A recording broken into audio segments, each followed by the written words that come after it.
बेयो नोंथांमोनखौ लिंनायनि दिनै बे मेन कारनानो जाहैबाय मैयायो 17 खालाराव जपादं VCDC नि सिङावहाय मोनसे न'खराव PMAY न'नि बिथां रहिला ब्रह्म बिथांनि न' सरकारि फैनायखौ लुफुंनायनि सायाव एस्टिमेट बायदि जायाखै होननायाव जोङो खेंफोरथि होफैनो होननानै लिंथुमनाय जादों। दा बेयावहाय सरकारि नेमखान्थि बायदियै बिथांमोना जोङो लेखाबो होदोंमोन। दा लेखाफोरखौ नायनानै लानो रोङा बिथांमोना, खिन्थु थेवब्लाबो जोङो बिथांनि न'खरा सरकारि न'नि लुफुंनायनि स्टाइलफोरा जायाखै होननायलाय जोङो खेंफोरथि होनानै फोरमायफिननो नागिरदों रायजो राजाफोरनो। जाहोना बेनो दे बिथाङा बिधबा मानसिमोन।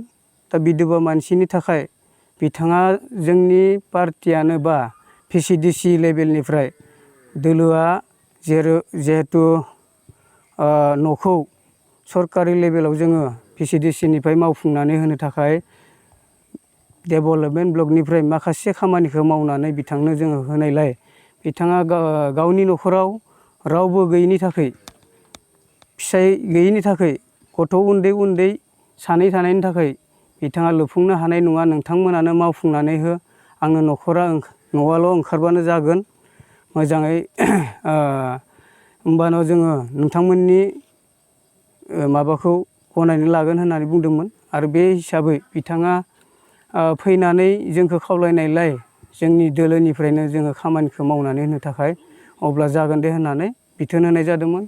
बे लेखायै जोङो बिथांमोना एस्टिमेटनि जि बाथ्राफोरखौ मिथियालासिनो मैयायो सोरनिबा उसुतनियाव, सोरनिबा बुंनायाव आन्दोआव थानाय माखासे सुबुंफोर बा अपोजिसननि दोलोनि थिननायाव, जेरै जोङो मुंखौबो मिथिगौ, खाथियावनो बिथांनि न'खरनि खाथियावनो सासे BPF हान्जानि प्राइमारि नेहाथारि दङ, सरमेस्वर ब्रह्म होनो। आरो बिथांखौ गुबैयै गामियाव बेलेग मुंजोंबो मिथियो, जाम्बा ब्रह्म होननानै। दा बिथां जाम्बा ब्रह्मआ बिथांनि न' फैनायनि सिगांबो माखासे जेथो जेंना खालामबाय थादोंमोन। दा बेखौ मावफुंनायालागै जोंखौ नेयै नेयै बिथांनि न' मोनहोनायखौ मोनसे स्टप खालामनाय रखम खालामनो नागिरनायसो जों नुदोंमोन। दा बेखौ थेवब्लाबो जोङो बिथांनि जि न' बेखौ जोङो बिथांनियाव न' थानाय, मावफुंनो गोनां न' थानाय, बेखौ जोङो माखासे जेंनाखौ बिथांमोननिखौबो नेवसिनानै जोङो मावनानै होनो थाखाय राजि जादोंमोन। आरो बिनि सिगां बेखौ न'खौ होनायनि सिगां जोङो GPC इन्जिनियार BDO बिथांमोनाबो बिथांनि न'खौ नायफैनाय जादोंमोन। बै नायफैनाय समाव BDO बै समाव जोंनि बागानपारायाव धमधमा डेभेलपमेन्ट ब्लकनि BDO इनचार्जआव दंमोन। बिथाङा जादों भास्कर चक्रबर्ती सार। दा बिथाङा न'खौ नायनांगोन होननानै बुंनायलाय जोङो दिन्थिफैदोंमोन। आरो न'आव नायनो फैनायनि कारनानो जाहैदों बिथांनि न'आव मोनसे पाक्का न' सरकारनिफ्राय गोदो मैदेर गाथारजानायनि मुङाव मोननाय दङमोन। दा बिनि थाखाय बिथांमोना जोङो होनो हानाय नङा होननानै बुंनायखौ आङो नायनानै दिन्थिनानै बिथांनि गथ' उन्दै उन्दैफोरखौ जाहाथे भबिसत बिथाङा देरागौमानि गाव लुफिननोबो हानाय नङा, न'खरा नोरजिया होननानै जोङो सेस्था लानानै नाजानानै जेरैखि हाया जोङो मावफुंनो थाखाय आखायाव लानाय जादों। दा आखायाव लानाया रायजोनिफ्राय बिथांमोना मोनसे कनसेन्ट बिदोंमोन। अब्ला बिथांनो न'खौ होनांगौब्ला रायजो राजानिफ्राय मोनसे साखि हिसाबै जोंनो बिथांनि न'खौ पाक्का न' होनायाव, सरकारनि पाक्का न' होनायाव जोंहा रायजोनिफ्राय जेबो आपत्ति थानाय नङा, बिथांनो होनांगौ होननानै लिरनानै होननायलाय जोङो बिथां सरमेस्वर ब्रह्म बिथांनोनो आङो माबायदि लिरनांगौ बेफोरखौ लिरनानै स्टाइलफोरखौ दिन्थिहरनानै बिथाङा सोरखौबा लिरहोनानै लानानै फैदों। आं खोनानायाव बिथाङा गामिनिबो रावनिबो कनसेन्ट बा मिथिं लानानै रायजोबालासिनो बेखौ होफैनाय जादों उनावसो आं मिथिनाय जादों। थेवब्लाबो आङो बेखौ आखायाव लानानै सरकारि न'खौ होनायनि थांखिखौ लानाय जादों आरो लानानै दिनैयो नैबे मैयायै नुजानाय जि बिथांनि न'आव रहिला ब्रह्मनि न'आव बिथांनि रहिला ब्रह्मनि न'आव फैनायनि सिगां थांनाय 13 थारिखै बिथां सरमेस्वर ब्रह्मआ बिथांनि न'खौ लानानै आंजों डिबेट जादोंमोन फनाव बाय फनजों। बे डिबेटआ जाहैबाय मा आङो रहिला ब्रह्म बिथांखौ बुंदोंमोन दे बिथां लाहानाव सिमेन्ट रड आग्लायनाय दङमोन। सिमेन्ट 2.5 बस्थासो दंमोन आरो रड मथा मथि 10-15 केजिसो दंमोन आरो। दा बेफोरबायदि आग्लायनाय मुवा बेसादफोरखौ जोङो थांनायाव नुवाखैमोन।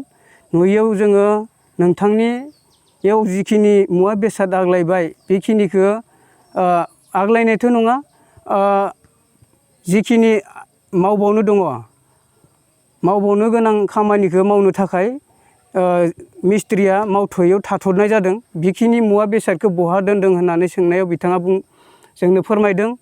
आरो बे फोरमायनाय समाव जोंहा आनन्दपुर गामिनि राजेश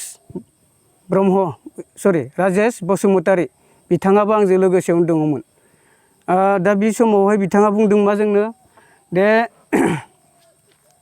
बेखौ सरमेस्वर ब्रह्मआ लांफैजोबदों होनना बुंबाय। मानो लांफैखो होनना सोंदोंमोन आङो। मानो लांनाय, सोरनाव सोंनाय?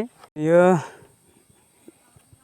नोंथांमोनखौ लिंनायनि नैबे मेन कारनानो जाहैबाय मैयायो 17 खालाराव जपादं VCDCनि सिङावहाय मोनसे न'खराव PMOYG न'नि बिथां रहिला ब्रह्म बिथांनि न' सरकारि फैनायखौ लुफुंनायनि सायाव एस्टिमेट बायदि जायाखै होननायाव जोङो खेंफोरथि होफैनो होननानै लिंथुमनाय जादों।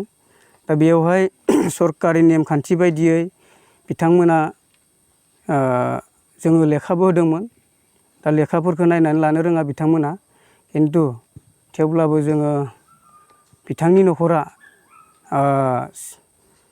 सरकारि न'नि लुफुंनायनि स्टाइलफोरा जायाखै होननायलाय जोङो खेंफोरथि होनानै फोरमायफिननो नागिरदों रायजो राजाफोरनो। जाहोना बेनो दे बिथाङा बिधबा मानसिमोन। दा बिधबा मानसिनि थाखाय बिथाङा जोंनि पार्टियानो बा VCDC लेभेलनिफ्राय दोलोआ जिहेथु न'खौ सरकारि लेभेलाव जोङो VCDCनिफ्राय मावफुंनानै होनो थाखाय डेभेलपमेन्ट ब्लकनिफ्राय माखासे खामानिखौ मावनानै बिथांनो जोङो होनायलाय बिथाङा गावनि न'खराव रावबो गैयिनि थाखाय, फिसाय गैयिनि थाखाय, गथ' उन्दै उन्दै सानै थानायनि थाखाय बिथाङा लुफुंनो हानाय नङा, नोंथांमोनानो मावफुंनानै हो, आंनो न'आल' ओंखारबानो जागोन, मोजाङै होमबानो जोङो नोंथांमोननि माबाखौ गनायनानै लागोन होननानै बुंदोंमोन। आरो बे हिसाबै बिथाङा फैनानै जोंखौ खावलायनायलाय जोंनि दोलोनिफ्रायनो जोङो खामानिखौ मावनानै होनो थाखाय अब्ला जागोन दे होननानै बिथोन होनाय जादोंमोन। बे लेखायै जोङो बिथांमोना एस्टिमेटनि जि बाथ्राफोरखौ मिथियालासिनो मैयायो सोरनिबा उसुतनियाव, सोरनिबा बुंनायाव आन्दोआव थानाय माखासे सुबुंफोर बा अपजिसननि दोलोनि थिननायाव, जेरै जोङो मुंखौबो मिथिगौ, खाथियावनो बिथांनि न'खरनि खाथियावनो सासे BPF हान्जानि प्राइमारि नेहाथारि दङ, सरमेस्वर ब्रह्म होनो। आरो बिथांखौ गुबैयै गामियाव बेलेग मुंजोंबो मिथियो, जाम्बा ब्रह्म होननानै। दा बिथां जाम्बा ब्रह्मआ बिथांनि न' फैनायनि सिगांबो माखासे जेथो जेंना खालामबाय थादोंमोन।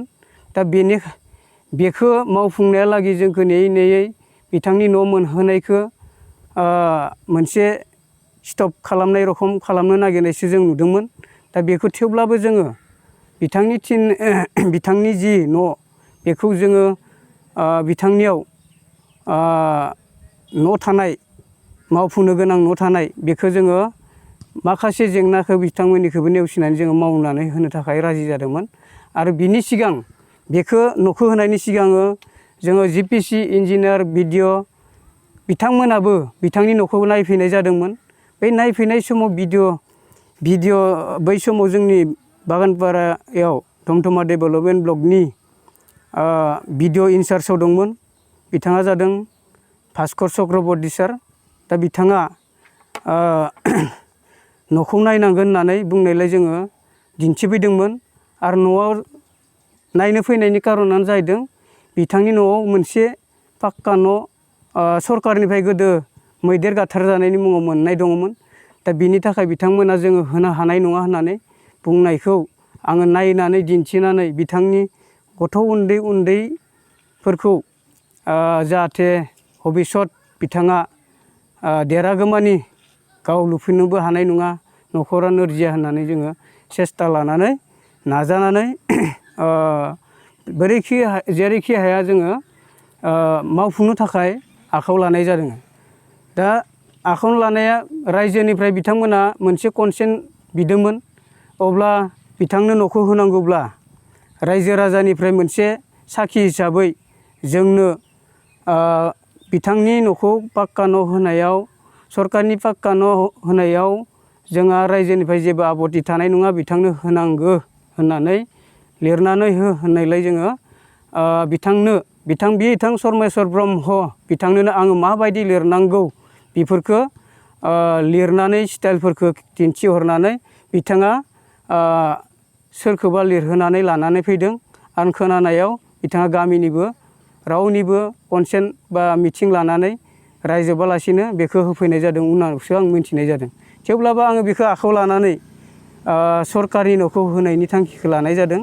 आरो लानानै दिनैयो नैबे मैयायै नुजानाय जि बिथांनि न'आव रहिला ब्रह्मनि न'आव बिथांनि रहिला ब्रह्मनि न'आव फैनायनि सिगां थांनाय 13 थारिखै बिथां सरमेस्वर ब्रह्मआ बिथांनि न'खौ लानानै आंजों डिबेट जादोंमोन फनाव, बाय फनजों। बे डिबेटआ जाहैबाय मा, आङो रहिला ब्रह्म बिथांखौ बुंदोंमोन दे बिथांलानाव सिमेन्ट रड आग्लायनाय दङमोन, सिमेन्ट 2.5 बस्थासो दंमोन आरो रड मथा मथि 10-15 केजिसो दंमोन आरो। दा बेफोरबायदि आग्लायनाय मुवा बेसादफोरखौ जोङो थांनायाव नुवाखैमोन। नुयैयाव जोङो नोंथांनियाव जिखिनि मुवा बेसाद आग्लायबाय बेखिनिखौ आग्लायनायथ' नङा, जिखिनि मावबावनो दङ, मावबावनो गोनां खामानिखौ मावनो थाखाय मिस्ट्रिया मावथ'यैयाव थाथ'नाय जादों। बेखिनि मुवा बेसादखौ बहा दोनदों होननानै सोंनायाव बिथाङा जोंनो फोरमायदों। आरो बे फोरमायनाय समाव जोंहा आनन्दपुर गामिनि राजेश बसुमतारी बिथाङाबो आंजों लोगोसेयावनो दङमोन। दा बे समावहाय बिथाङा बुंदों मा जोंनो दे बेखौ सरमेस्वर ब्रह्मआ लांफैजोबदों होनना बुंबाय। मानो लांफैखो होनना सोंदोंमोन आङो। मानो लांनाय, सोरनाव सोंनाय, जों उदिसखौनो नागिरना मोनाखै। आरो बिनि सिगांबो जोंनियाव मोनसे UN एकाडेमि होननाय स्कुल, हाइ स्कुल, बेयावहाय जोङो MCLA फान्डनिफ्राय, डिसक्रिमिनेटरि फान्डनिफ्राय 5 लाखनि होनाय मोनसे नेम प्लेटखौबो जोख्लानानै थांदों। आरो साब सेन्टार जपादंनि साब सेन्टाराव होनाय मोनसे महात्मा गान्धीनि MGNREGAजों होनाय नेम प्लेट, बेखौबो सोरबा सिनाय मोनालासिनो अन्थाइ खाम्फाखौ जोख्लायनानै थांदों, दिनैसिमबो गोलैनानै दङ। दा बेफोरबायदि आखुब्ला जोंनि जपादंआव जौगानायनि हाबाफारि मावनायफोरा जोङो माबोरै जौगाहोनो हागोन? जों एसेबां समाजनि थाखाय गावनि सानालासिनो एसेबां आवगाय खामानि मावदों।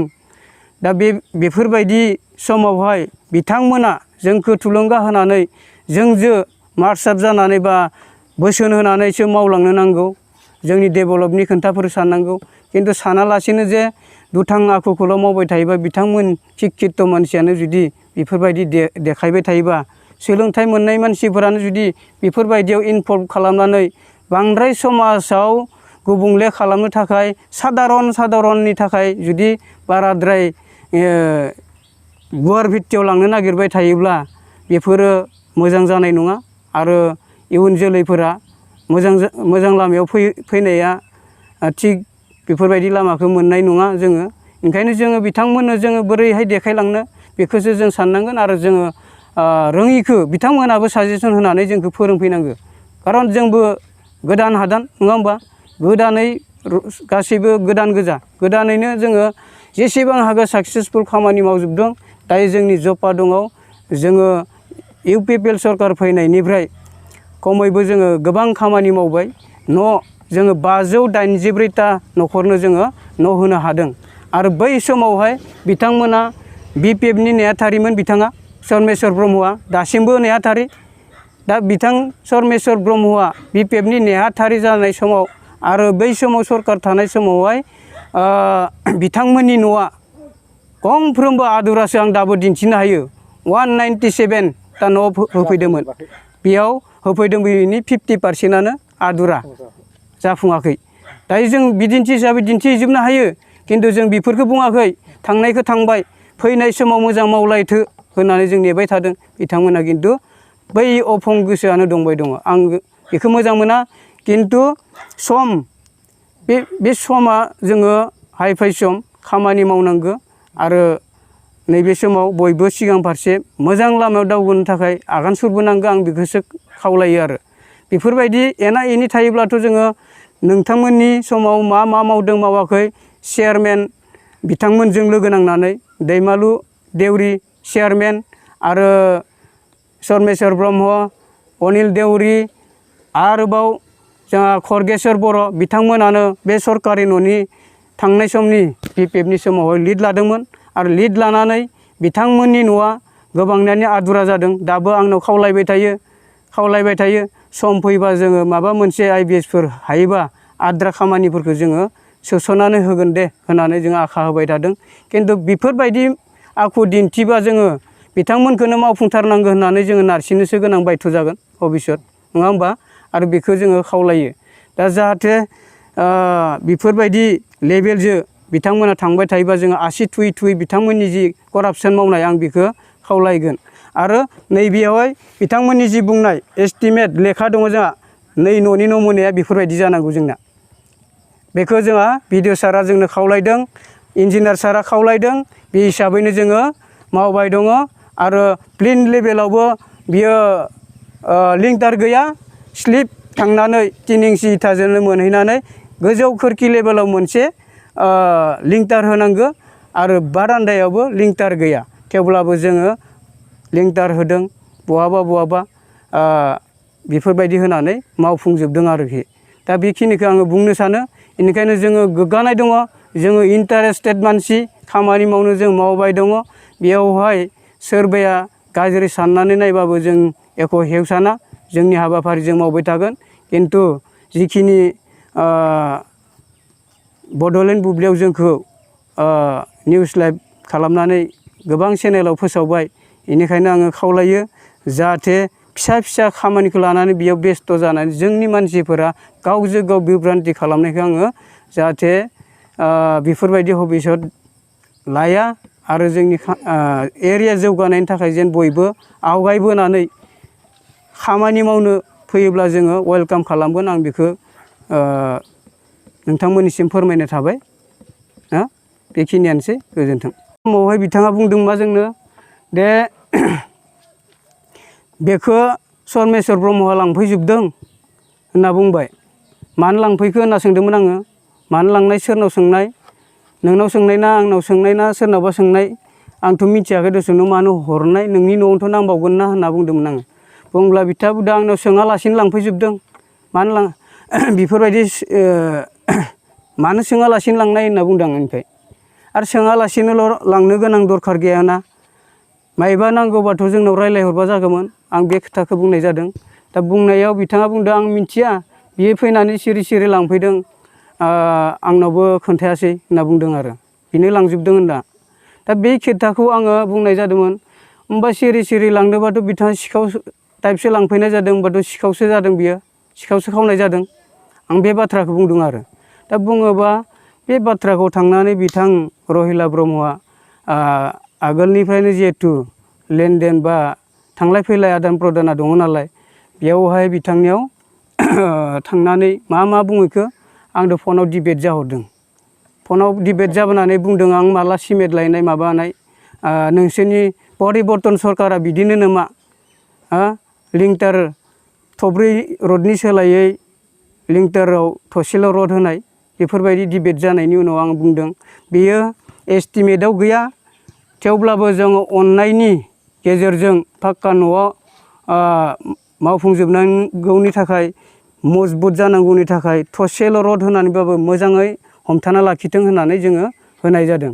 दा प्लेन लेभेलसिम बेखिनि न'आव जेरावबो गैया खिन्थु आङो जपादं VCDCनि सिङावहाय जेसेबां जोंनि VCDC आफादाव एंगारनानै होनाय जादों बैखिनि न'खौ जोङो कर्मि मावथि बिथांमोननो जायफोरनो जोङो गथायनानै सोमजायनानै होनाय जादों मावफुंनो थाखाय बिथांमोना आंनि खोन्थाखौ एंगारनो हायिनि बहाबा जोङो होनाय जादों। मेक्सिमाम जोङो हाफ लेभेलसिमबो वालखौबो 5 इन्सि इथा जाबनानै होनाय जादों। खिन्थु एस्टिमेटआव 3 इन्सि इथाजोंनो गाथनि खालामनानै न'खौ लांजोबनांगौ जोबजासिम प्लेन लेभेलनि आफ्टार प्लेन लेभेलनिफ्राय। दा थेवब्लाबो जोङो बेफोरबायदि मावनायाव गोबां जेंनाबो फैदों। दिनैसिम मावथि बिथांमोननो फैसाखौनो दिहुनजोबनानै होनो नागिरा आद्रा खालामना हरो एसे आरो बेफोरबायदि खालामनो थाखाय बिथांमोनाबो मावफुंजोबनायाव उसुगुदु जाबाय थादों।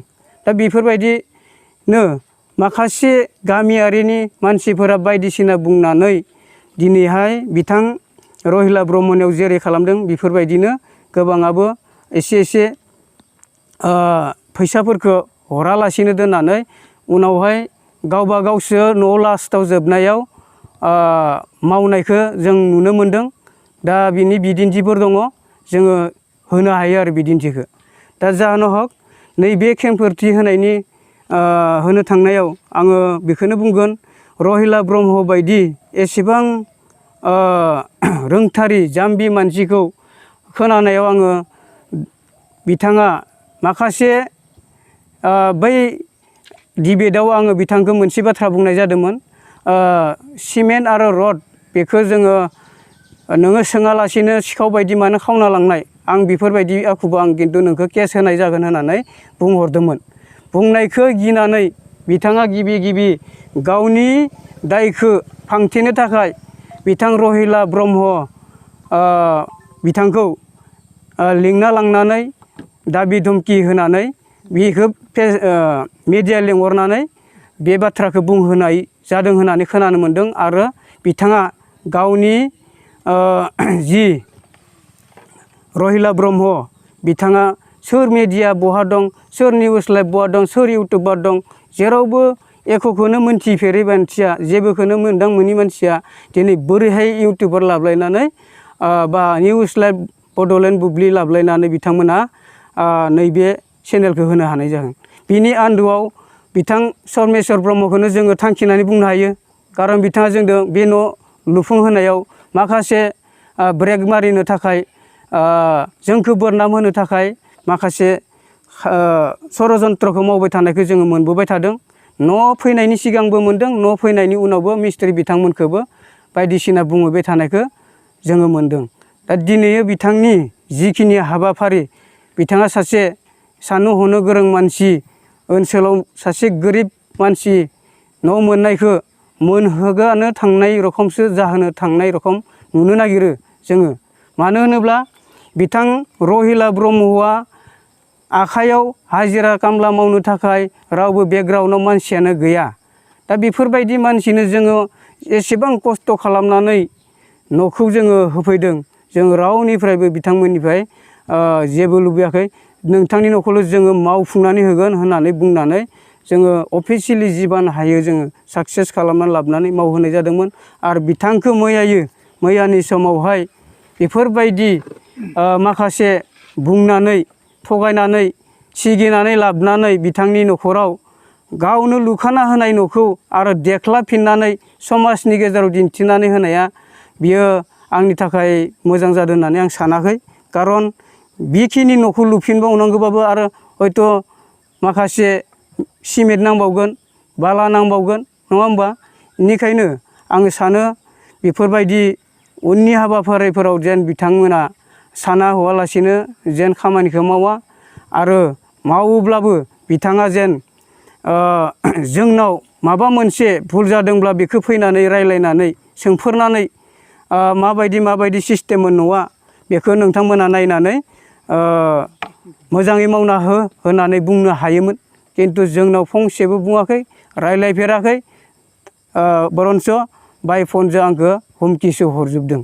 थिग बेबायदि बिथां सरमेस्वर ब्रह्ममोना। खारन आरो जोंनियाव दायो आङो जों उदिसखौनो नागिरना मोनाखै। आरो बिनि सिगांबो जोंनियाव मोनसे UN एकाडेमि होननाय स्कुल, हाइ स्कुल, बेयावहाय जोङो MCLA फान्डनिफ्राय, डिसक्रिमिनेसरि फान्डनिफ्राय 5 लाखनि होनाय मोनसे नेम प्लेटखौबो जोख्लानानै थांदों। आरो साब सेन्टार जपादंनि साब सेन्टाराव होनाय मोनसे महात्मा गान्धीनि MGNREGAजों होनाय नेम प्लेट, बेखौबो सोरबा सिनाय मोनालासिनो अन्थाइ खाम्फाखौ जोख्लायनानै थांदों, दिनैसिमबो गोलैनानै दङ। दा बेफोरबायदि आखुब्ला जोंनि जपादंआव जौगानायनि हाबाफारि मावनायफोरा जोङो माबोरै जौगाहोनो हागोन? जों एसेबां समाजनि थाखाय गावनि सानालासिनो एसेबां आवगाय खामानि मावदों। दा बेफोरबायदि समावहाय बिथांमोना जोंखौ थुलुंगा होनानै जोंजों मार्चआप जानानै बा बोसोन होनानैसो मावलांनो नांगौ। जोंनि डेभेलपनि खोथाफोर साननांगौ। खिन्थु सानालासिनो जे दुथां आखुखौल' मावबाय थायोबा, बिथांमोन शिक्षित मानसियानो जुदि बेफोरबायदि देखायबाय थायोबा, सोलोंथाइ मोननाय मानसिफोरानो जुदि बेफोरबायदियाव इनभल्भ खालामनानै बांद्राय समाजाव गुबुंले खालामनो थाखाय सादारननि थाखाय जुदि बाराद्राय गुवार भित्तियाव लांनो नागिरबाय थायोब्ला बेफोरो मोजां जानाय नङा। आरो इयुन जोलैफोरा मोजां लामायाव फैनाया थिग बेफोरबायदि लामाखौ मोननाय नङा जोङो। ओंखायनो जोङो बिथांमोननो जोङो बोरैहाय देखायलांनो बेखौसो जों साननांगोन। आरो जोङो रोङिखौ बिथांमोनाबो साजेसन होनानै जोंखौ फोरोंफैनांगौ। खारन जोंबो गोदान हादान, नङा होमबा? गोदानै गासैबो गोदान गोजा, गोदानैनो जोङो जेसेबां हागौ साक्सेसफुल खामानि मावजोबदों। दायो जोंनि जपादंआव जोङो UPPL सरकार फैनायनिफ्राय खमैबो जोङो गोबां खामानि मावबाय। जोङो 584टा न'खरनो जोङो न' होनो हादों। आरो बै समावहाय बिथांमोना BPFनि नेहाथारिमोन। बिथाङा सरमेस्वर ब्रह्मआ दासिमबो नेहाथारि। दा बिथां सरमेस्वर ब्रह्मआ BPFनि नेहाथारि जानाय समाव आरो बै समाव सरकार थानाय समावहाय बिथांमोननि न'आ गंफ्रोमबो आदुरासो आं दाबो दिन्थिनो हायो।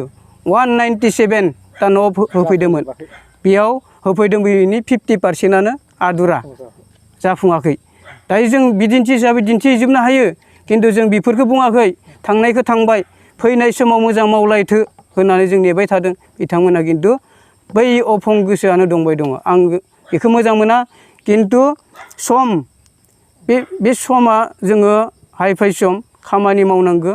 आरो नैबे समाव बयबो सिगां फारसे मोजां लामायाव दावगानो थाखाय आगान सुरबोनांगौ। आं बेखौसो खावलायो। आरो बेफोरबायदि एना एनि थायोब्लाथ' जोङो नोंथांमोननि समाव मा मावदों मावाखै, चेयारमेन बिथांमोनजों लोगो नांनानै दैमालु देउरि चेयारमेन आरो सरमेस्वर ब्रह्म, अनिल देउरि, आरोबाव जोंहा खरगेस्वर बर' बिथांमोनानो बे सरकारि न'नि थांनाय समनि BPFनि समावहाय लिड लादोंमोन। आरो लिड लानानै बिथांमोननि न'आ गोबांनियानो आदुरा जादों। दाबो आंनाव खावलायबाय थायो सम फैबा जोङो माबा मोनसे IBSफोर हायोबा आद्रा खामानिफोरखौ जोङो सोस'नानै होगोन दे होननानै जोङो आखा होबाय थादों। खिन्थु बेफोरबायदि आखु दिन्थिबा जोङो बिथांमोनखौनो मावफुंथारनांगौ होननानै जोङो नारसिननोसो गोनां बायथ' जागोन भबिष्यत, नङा होमबा? आरो बेखौ जोङो खावलायो। दा जाहाथे बेफोरबायदि लेभेलजों बिथांमोना थांबाय थायोबा जोङो आसि थुयै बिथांमोननि जि करापसन मावनाय आं बेखौ खावलायगोन। आरो नैबेयावहाय बिथांमोननि जि बुंनाय एस्टिमेट लेखा दङ जोंहा, नै न'नि नमुनाया बेफोरबायदि जानांगौ जोंना। बेखौ जोंहा बिडिअ सारा जोंनो खावलायदों, इन्जिनियार सारा खावलायदों, बे हिसाबैनो जोङो मावबाय दङ। आरो प्लेन लेभेलावबो बियो लिंटार गैया, स्लिप थांनानै 3 इंसि इथाजोंनो मोनहैनानै गोजौ खोरखि लेभेलाव मोनसे लिंटार होनांगौ आरो बारान्दायावबो लिंटार गैया, थेवब्लाबो जोङो लिंटार होदों बहाबा बहाबा बेफोरबायदि होनानै मावफुंजोबदों आरोखि। दा बेखिनिखौ आङो बुंनो सानो। बेनिखायनो जोङो गोग्गानाय दङ, जोङो इन्टारेस्टेड मानसि, खामानि मावनो जों मावबाय दङ।